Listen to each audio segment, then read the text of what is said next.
Assalamualaikum warahmatullahi wabarakatuh. Kembali lagi di channel gua Wiji Peling 91. Nah, kali ini gua mau ngebahas tentang konten kreator FB Pro ya, atau Facebook Pro yang lagi booming ya, yang lagi trending juga. Jadi untuk tahap awal bagi konten kreator pemula menurut gua ya, tahap awal kita harus memahami konten kreator itu apa. Nah, gua mau menjelaskan nanti sedikit ya, 2 poin dan 4 cara tahap awal menurut gua ya. Tapi padahal ini prosesnya masih panjang. Nah, poin yang pertama, belum ke poin dulu ya. Intinya ke pahami dulu konten kreator. Konten. Nah, konten berarti anggap aja logikanya itu barang ya, atau produk yang mau kita produksi atau yang mau kita jual gitu kan, yang mau kita tontonkan sebagai tayangan audio visual atau visual ya. Nah, kayak gitu. Atau ibarat kita lagi jualan itu bagaikan ya kita punya produk baju, celana, atau makanan, minuman, apapun itu. Nah, itu logikanya gitu. Nah, kreator, konten kreator, kreatornya berarti kreasi ya, kreasi atau kreativitas.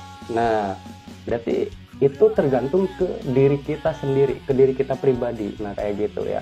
Dan terus pikirin dulu jangkanya. Jangkanya mau gimana sih? Nah, gitu kan, mau jangka pendek atau jangka panjang. Kalau jangka pendek berarti ya silahkan asal-asalan gitu kan. Maaf nih dengan tanda kutip, apakah konten kreator gitu. Tapi kalau pikirnya jangka panjang, nah itu pasti maksimal, hasilnya maksimal, dan bukan hanya mengejar level, tahapan, atau monetisasi setelah itu udah. Sedangkan tantangan di depan itu masih panjang gitu loh.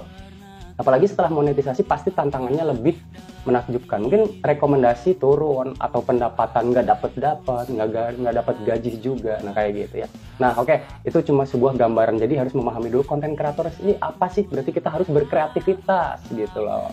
Nah, poin yang pertama tentukan tema ya. Poin yang pertama tentukan dulu tema. Terus mau kemana sih arah kita gitu kan. Karena nanti ini akan menyangkut paut dengan algoritma di video kita, di konten kita. Apakah mau masak gitu kan, apakah mau mancing, atau mau ngevlog keseharian, atau mau sunmori kayak gitu ya, atau mau tentang hiburan lucu, parodi, atau apa gitu. Yang penting original gitu. Ya boleh-boleh aja sih, karena memang di situ berbeda halnya dengan di YouTube ya. Di YouTube pasti kan algoritma harus benar-benar gitu kan 100%, dan pembacaannya juga ya harus ya moderasi lah ya kayak gitu. Nah, terus poin yang kedua itu konsisten dalam mengupload video kayak gitu ya. Ya bisa jadi jam 9 pagi, jam 12, jam 3, jam 6, atau malamnya kayak gitu. Batasnya jam 9 malam lah ya, karena kalau udah malam itu biasanya udah pada tidur orang-orang kayak gitu. Jangan nungguin dari Meta gitu kan. Ada instruksi dari Meta A, B, C, kita ngikutin, bikin konten. Tapi pas di saat nggak ada instruksi dari Meta, kita hanya diem saja. Nah, itu salah guys. Upload aja sebanyak mungkin gitu. Mau reel, mau video panjang, mau live streaming gitu kan. Nah, terus yang ketiga itu kemasan atau bobotnya. Karena memang kalau kemasannya nggak memiliki minat atau nggak berbobot, ibaratnya gini, kita mau beli jeruk nih atau buah-buahan, di sini ada harga yang 10.000 dapat banyak ya kan, tapi di pinggir jalan. Nah, sedangkan ada kemasan yang menarik itu di toko gitu kan, 10.000 dapat tiga buah jeruk, tapi harganya 25.000. Karena apa? Kemasannya di Indomaret atau Yomat kayak gitu itu bagus guys, bagus dikemas di plastik, dibungkus lagi, kelihatan menawan. Otomatis kita pengen kan membelinya, padahal mahal gitu loh. Nah, sedangkan yang di pinggir jalan barusan harganya lebih murah, 10.000, dapatnya banyak lagi. Tapi karena kemasannya kurang maksimal, yaitu tadi. Makanya poin yang ketiga ini perlu diperhatiin ya guys ya. Karena memang jadi konten kreator itu nggak gampang. Perlu editing, ya sambil proses, bikin back song, bikin parodinya, bikin gimmicknya, nanti proses lagi bikin editing yang gimana, animasinya, nanti bikin proses lagi bikin wallpapernya, thumbnailnya, watermarknya, panjang lah ya gitu. Jadi bukan hanya staccato, ya udah yang penting mah gue dapat uang aja, udah video, udah upload lah. Nanti endingnya apakah mau jangka pendek atau jangka panjang kan gitu. Karena kalau nggak menarik, ya udah. Buktinya gue dapat contohnya nih, gue dapat nih view-nya 10.000 ya, tapi kan durasi tontonnya paling 3 detik. 3 detik dikali 10.000 orang jatuhnya berapa jam tayang?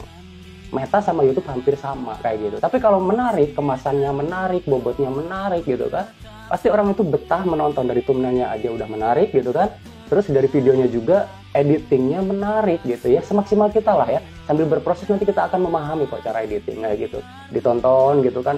Gua sendiri nih, kalau gua mending ya video gua dalam video panjang ya, mending ditonton 1000 view ya, tapi mendapatkan jam tayang 200 jam tayang atau 500 jam tayang, daripada di dalam video gua ini ditonton 10.000 penayangan tapi jam tayangnya hanya 30 jam tayang, 26 jam tayang. Nah itu guys, karena apa? Bosen.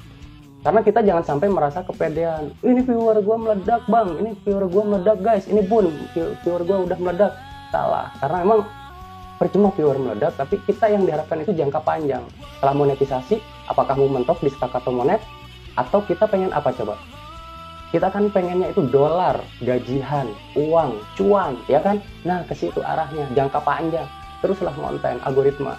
Terkecuali video real bebas ya. Yang penting tagnya, kata kuncinya dapat, pas begitu upload, viewer pasti ada yang meledak. Gitu loh ya. Jadi tentukan bener-bener dari konsisten, terus algoritma, tema ya, terus dari bobotnya juga itu harus mumpuni ya guys ya. Nah kayak gitu. Ini belum cukup pembahasan karena biar durasinya nggak terlalu panjang ya. Nanti kita sambung lagi. Nah kalau memang teman-teman pengen mau bertanya atau apa, silahkan tulis di kolom komentar ya, nanti mudah-mudahan gue bisa menjawabnya gitu kan ya, biar teman-teman juga lebih semangat lagi untuk konten. Karena menurut gue nih, tantangan yang paling berat sebagai konten kreator apa coba? Satu, males. Karena apa? Ketika udah susah monet atau sesudah monet rekomendasi turun atau viewer nggak ada, itu endingnya apa? Males untuk konten. Itulah tantangan yang paling berat bagi konten kreator gitu. Jadi bukan asal-asalan juga gitu ya, tanda kutip tadi ya, bukan konten kreator. Ya, gunakanlah pola pikir kita untuk editing kayak atau apa, dipermanis. Manis enggak sih ini buahnya gitu kan? Cantik enggak sih ini jeruknya? Terus apa namanya?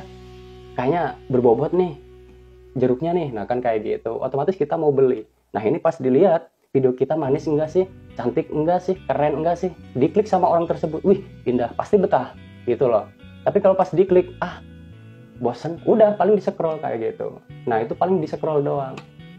Memang banyak viewernya karena apa? Ada teman-teman Facebook kita, teman kerja, teman sekolah, atau teman pergaulan atau apa gitu kan, berteman sama kita sebelum berubah di Facebook profesional, itu kita pasti mereka masuk, cuman scroll doang karena mereka apa sih ini Wiji, apa sih kontennya, males, gue nggak suka musik, gue nggak suka ini, paling gitu doang. Masuk tuh ke penayangan, masuk tuh ke view, tapi jam tayang nggak dapat guys. Nah kayak gitu loh. Tapi kalau menarik kontennya, otomatis mau temen, mau rekomendasi dari Meta ya, ke orang Sulawesi, ke Sumatera, ke Jawa Timur, ke Jawa Tengah, ke Bali, pokoknya dari Sabang sampai Merauke lah ya, pasti betah mereka pas direkomendasiin. Ini kok menarik nih, dikliklah, ditonton lama, masuklah jam tayang di situ. Makanya pikir dulu sebelum jadi konten kreator. Nggak mudah, nggak susah ya. Intinya kita harus fokus dulu tahap awal seperti itu. Nanti masih ada panjang lebar ya. Nanti kita pahami dan kita belajar bareng-bareng. Nah mungkin dari gue segitu dulu ya. Assalamualaikum warahmatullahi wabarakatuh. Waladi arsala rasulahu bil huda wa dinil haq liyudhhirahu ala dini kulli wa kafa billahi sahida. Salam Wiji Peling 91.